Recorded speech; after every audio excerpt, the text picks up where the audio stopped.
Stop. Before you spend another dollar at a garden center this spring, watch this first. Because I'm about to show you 5 food plants that most gardeners have never even considered growing. Plants that go into the ground once, just once, and then come back every single spring on their own, producing more food each year than the year before. No replanting, no buying new seeds every season, no starting from scratch when winter takes everything. Some of these will still be producing food in 20 years. One of them will still be going in 50. And one of them, and I'm saving this for last, doesn't just come back every year. It actually moves. It plants itself. It walks across your garden, by itself. Nobody talks about this plant. Almost nobody grows it. And by the end of this video, you'll understand why that is a mistake. 5 plants, 1 purchase each, a permanent food source. Let's get into it. The problem: why annuals cost you every year. Before we get to the list, I want to take 60 seconds to explain something that garden centers will never put on a sign. Most of the plants filling those shelves every spring? They are annuals. And annuals have one job.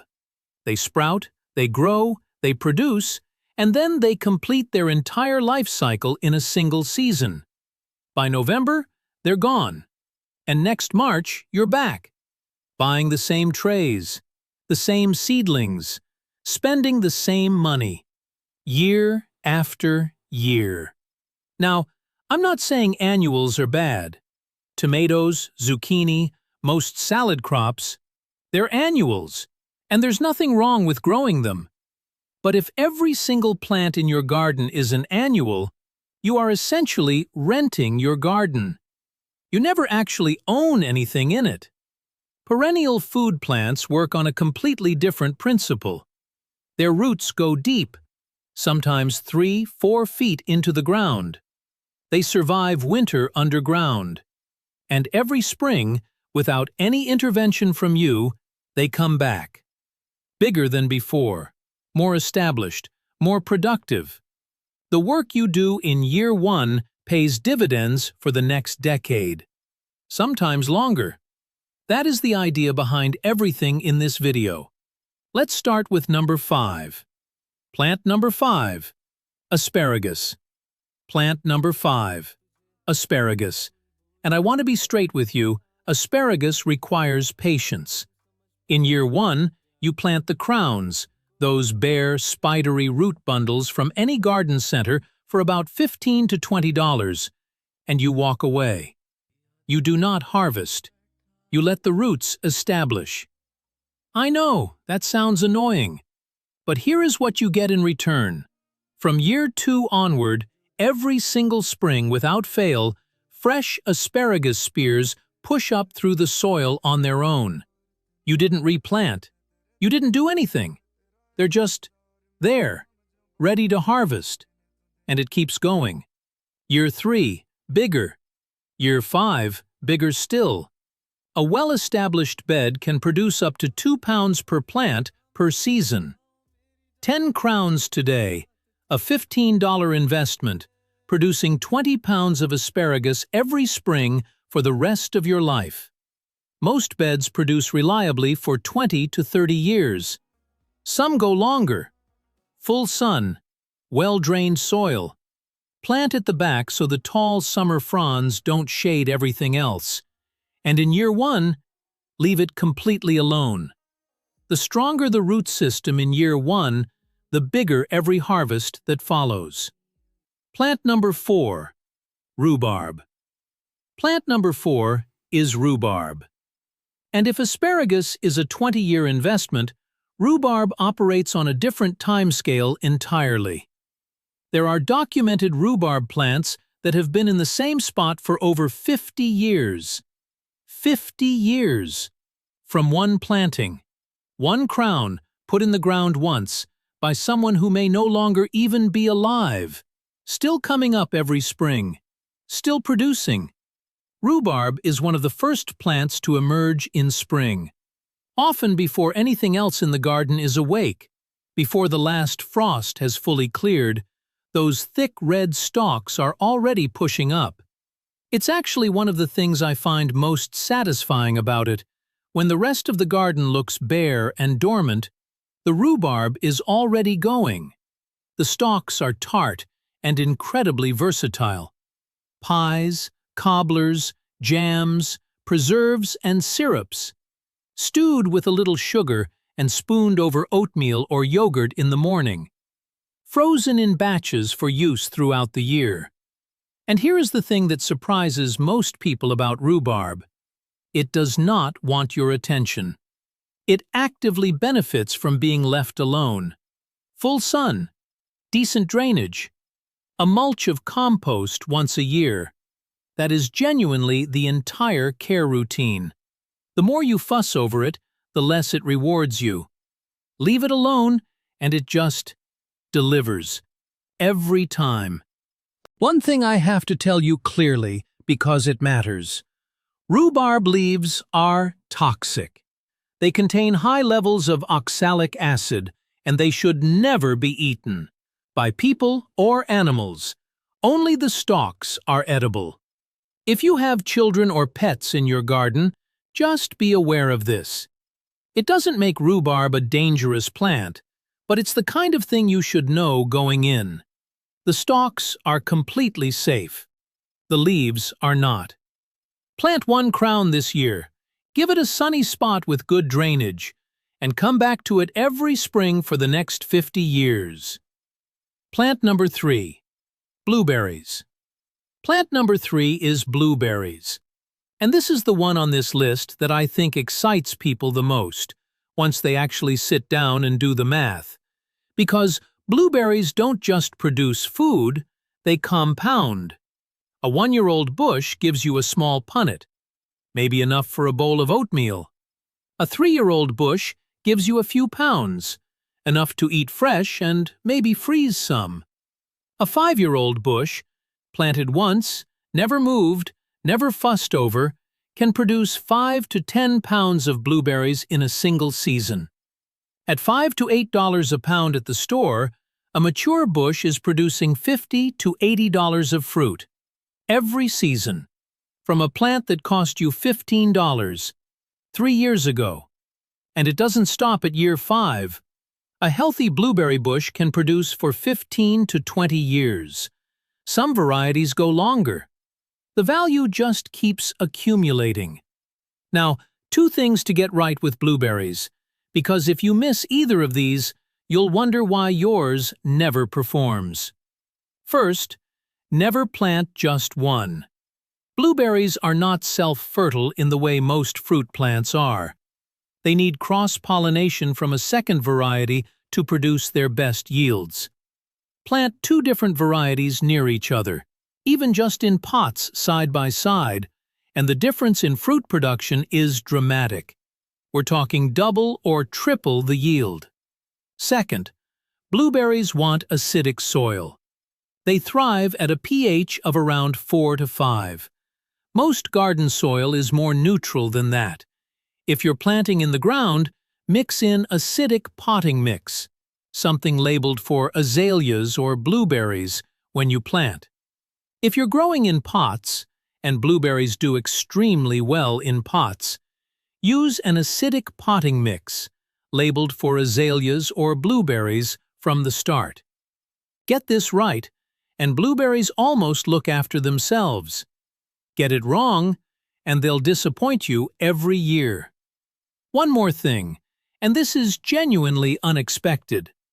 Blueberry bushes are beautiful. In spring, they flower white and delicate. In summer, the berries ripen from pale green to deep blue. In fall, the foliage turns vivid red and orange, as good as any ornamental shrub you'd plant purely for looks. The bush earns its space in your garden even in the years before it's producing heavily. Plant number 2, perennial herbs. Plant number 2 is actually 3 plants, perennial herbs, specifically rosemary, sage, and chives. And I'm grouping these together because they share one quality that makes them the most quietly valuable plants most people could add to their garden. They save you money, every single month, for years. Think about what you spend on fresh herbs at the supermarket.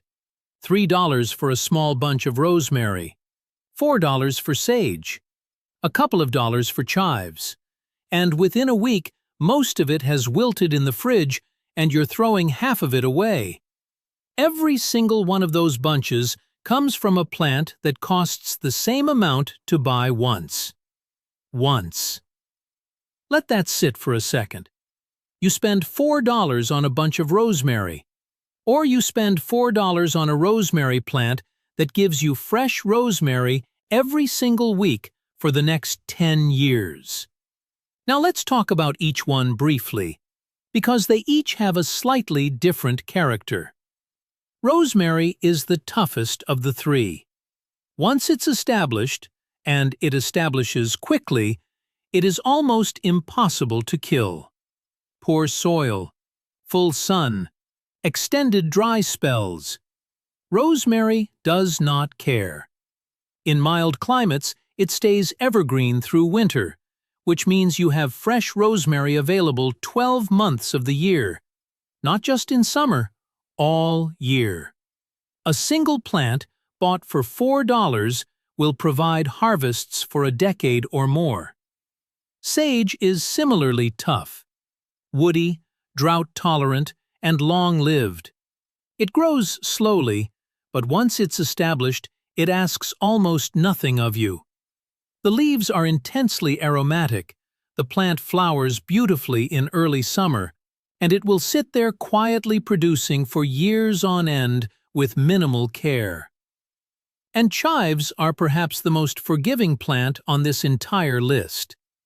They die back completely in winter. You might look at them in January and think they're gone. They're not. Every spring they come back, a little wider, a little fuller than the year before. They spread slowly into a larger clump over time. They flower, beautiful purple globes in early summer that are themselves edible. And they require almost zero attention. All three work in pots or directly in the ground. All three are genuinely low maintenance once established. And all three will save you money every single month for as long as you keep growing them.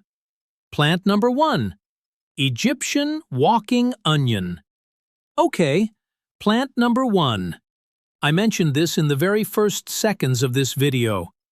I told you one of these plants actually plants itself, that it walks across your garden, by itself.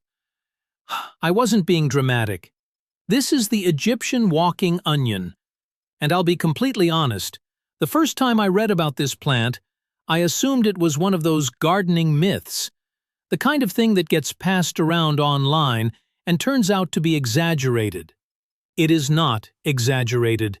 Here is exactly what happens. Most onions produce flowers at the top of the stalk. The Egyptian walking onion does something different. Instead of flowers, it produces a cluster of small bulbils, miniature onions, fully formed, growing right at the top of the stalk. As the season goes on, those bulbils get heavier. The stalk bends slowly under the weight.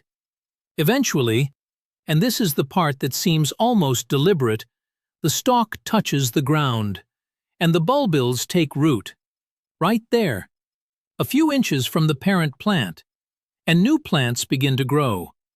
The plant has moved, by itself, with no help from you. It spreads roughly 20 to 24 inches per year. Each new plant then does the same thing the following season, and the season after that. A patch of Egyptian walking onions, left to its own devices, will gradually colonize an area of your garden and keep producing indefinitely.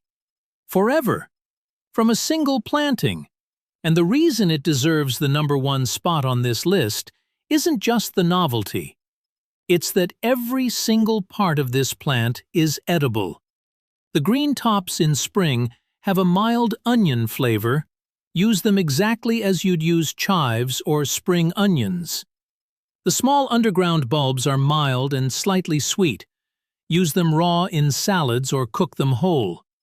And the top-set bulbils at the top, the ones responsible for all the walking, can be pickled, roasted, used raw, or simply replanted to start new patches elsewhere.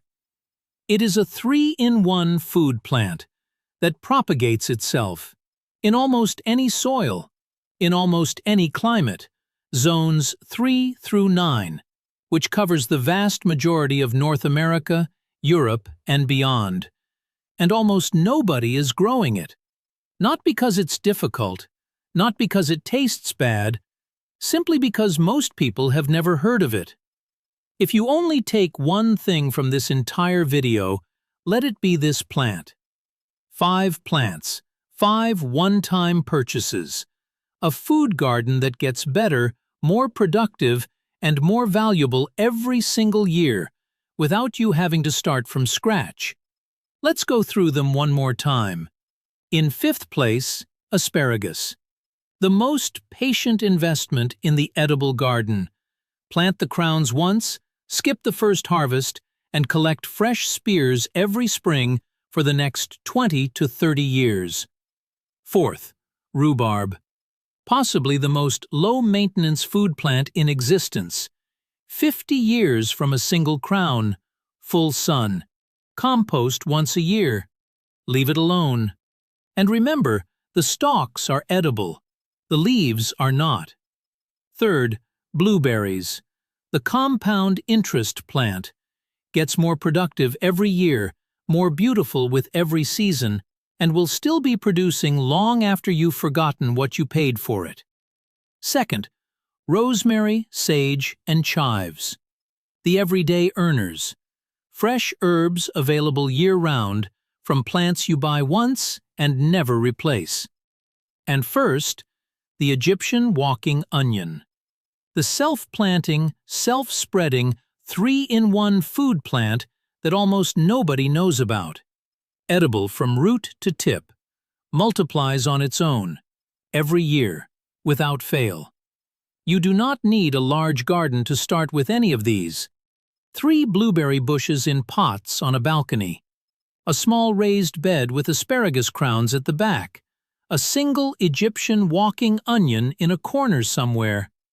These are not grand projects. They are small decisions that compound quietly into something genuinely significant over time. The best time to plant any of them was years ago. The second best time is right now. Before you go, I want to know which one of these surprised you the most. Was it the asparagus timeline? The rhubarb that outlives everyone?